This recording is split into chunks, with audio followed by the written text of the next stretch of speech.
Halo Sobat Med semua, gimana nih kabarnya hari ini? Semoga sehat selalu dan tetap semangat ya. Di video kali ini, kami dari kelompok 3 akan membahas mengenai konstruksi instrumen tes. Kenalan dulu yuk dengan anggota dari kelompok kami. Yang pertama, ada Nida Aulia Walinda dengan NIM 41014211115. 2. Ada Anida Dewi Nafa dengan NIM 41014211117. Dan yang terakhir, ada Muniatul Najiza dengan NIM 41014211125. Langsung saja kita saksikan videonya. Pada penasaran gak nih, apa aja yang akan kami bahas? Nah, di sini kami akan membahas mengenai pengertian dari instrumen, lalu juga ada pengertian dari tes, dan yang terakhir yaitu bentuk-bentuk tes. Yang pertama, ada pengertian dari instrumen. Apa sih instrumen itu?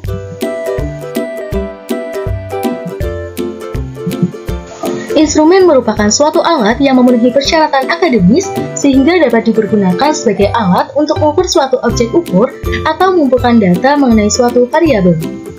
Dalam bidang pendidikan, instrumen itu digunakan untuk yang pertama, mengukur prestasi belajar siswa, faktor-faktor yang diduga mempunyai hubungan atau berpengaruh terhadap hasil belajar siswa, keberhasilan proses belajar mengajar guru, dan yang terakhir yaitu keberhasilan pencapaian suatu program tertentu.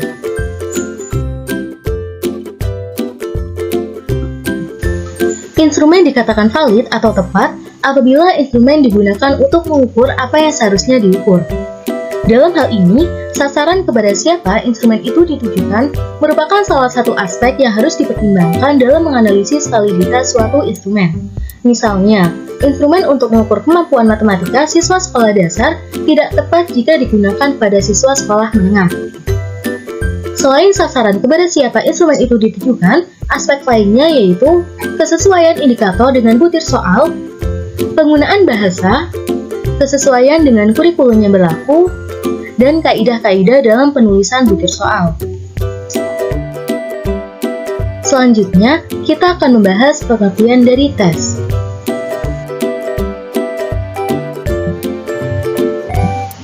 Tes merupakan suatu alat atau prosedur yang dipakai dalam rangka kegiatan pengukuran dan penilaian. Tes merupakan bagian tersempit dari penilaian. Menurut The Jamri, tes merupakan salah satu cara untuk menafsirkan besarnya kemampuan seseorang secara tidak langsung, yaitu melalui respons seseorang terhadap stimulus atau pertanyaan.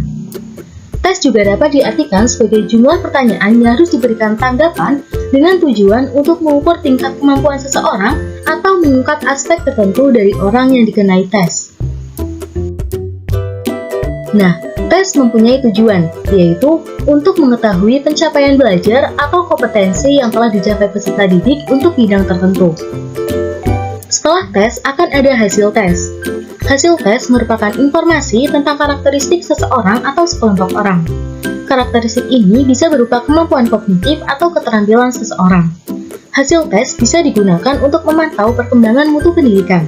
Hasil tes dikatakan baik apabila memiliki kesalahan pengukuran sekecil mungkin. Nah, kesalahan pengukuran ini dibedakan menjadi dua, yaitu kesalahan acak dan kesalahan sistematik. Untuk kesalahan acak disebabkan karena kesalahan dalam memilih sampel isi tes, variasi emosi seseorang, termasuk variasi emosi pemeriksa lembar jawaban jika lembar jawaban peserta tes diperiksa secara manual. Sedangkan untuk kesalahan sistematik disebabkan karena soal tes terlalu mudah atau terlalu sukar. Ada pendidik yang cenderung membuat tes yang sulit, sehingga estimasi kemampuan peserta didik underestimate. Tetapi, ada juga pendidik yang cenderung membuat tes yang mudah, sehingga estimasi kemampuan peserta didik overestimate. Hal ini tidak diinginkan, karena tidak memberikan data tentang kemampuan peserta didik yang sebenarnya. Selanjutnya yaitu langkah-langkah menyusun tes. Yang pertama yaitu mendefinisikan tes, meliputi menetapkan khalayak tes, menetapkan jenis skor, dan menetapkan ranah isi tes. Yang kedua, menyusun tabel spesifikasi tes. merupakan sejenis cetak biru atau rencana untuk menentukan bobot relatif setiap komponen dalam tes sehingga dipandang sungguh-sungguh mencerminkan konten domain konstruk yang diukur. Yang ketiga, memilih metode penskalaan. Beberapa model penskalaan yaitu penetapan aneka bilangan pada aneka respon tes untuk mencerminkan pemilihan atribut psikologis yang sudah diukur dalam jumlah yang berlainan. Selanjutnya yaitu menuliskan item. Ada dua hal penting yang perlu diperhatikan dalam menuliskan item, yaitu yang pertama, pada tahap ini penyusun tes bertugas menyusun item pool untuk tesnya.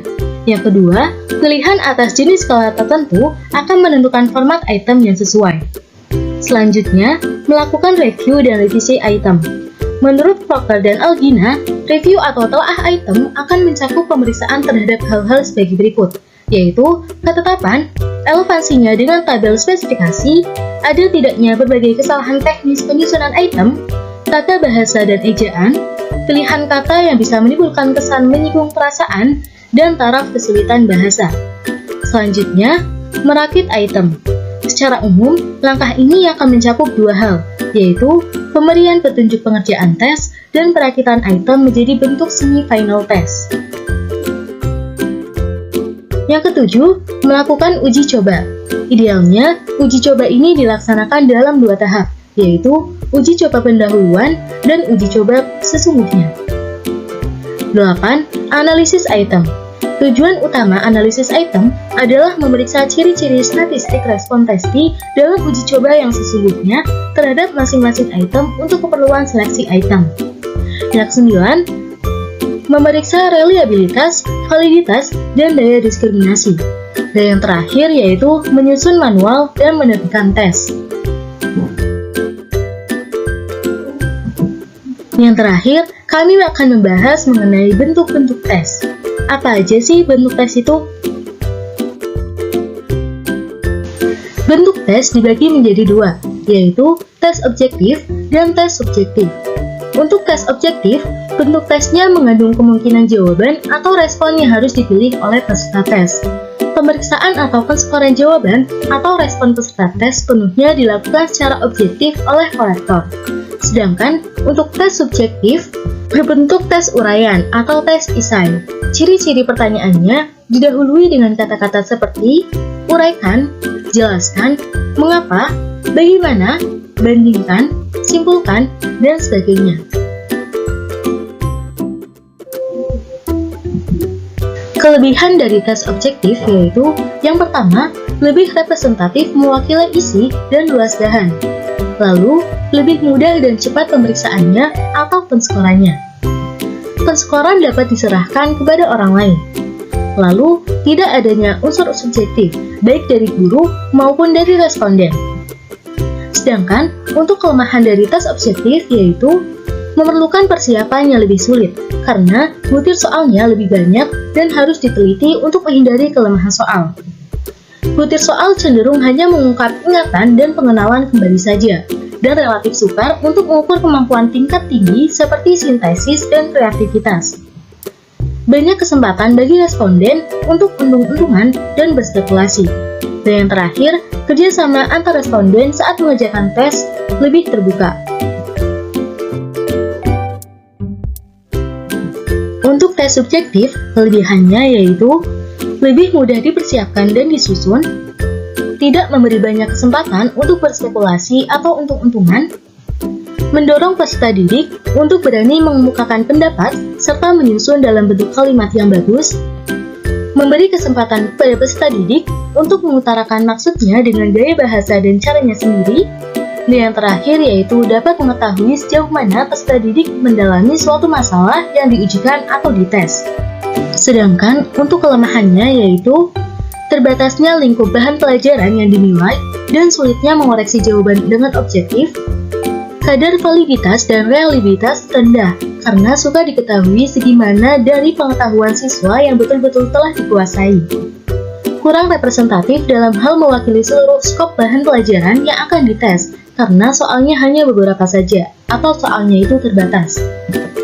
Cara pemeriksaannya banyak dipengaruhi oleh unsur-unsur subjektif, dan yang terakhir yaitu pemeriksaannya lebih sulit dan lama, sebab membutuhkan pertimbangan individual lebih banyak dari penilai.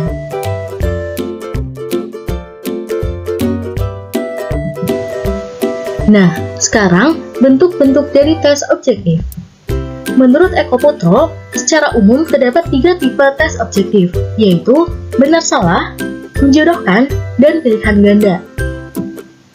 Untuk tes benar-salah, tipe tesnya terdiri dari pernyataan yang disertai alternatif jawaban yang benar dan salah. Peserta tes diharuskan mempertimbangkan suatu pernyataan tersebut sebagai pernyataan yang benar atau salah. Untuk tes menjodohkan, butir soalnya terdiri atas kalimat pernyataan yang masih belum sempurna, yang mana peserta tes atau responden diminta untuk melengkapi kalimat pada titik yang disediakan. Dan untuk tes pilihan ganda, butir soalnya selalu terdiri atas 2 komponen utama, yaitu sistem yang menghadapkan siswa kepada sebuah pertanyaan tak lengkap atau satu pertanyaan langsung, dan 2 atau lebih pilihan jawaban yang mana satu di antaranya lebih benar dan sisanya salah. Untuk bentuk dari tes subjektif, yaitu ada isai atau uraian dan juga biasanya terdapat tes lisan.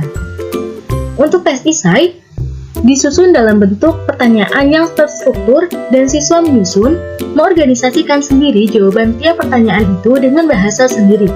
Tes isai ini sangat bermanfaat untuk mengembangkan kemampuan dalam menjelaskan atau mengungkapkan suatu pendapat dalam bahasa sendiri.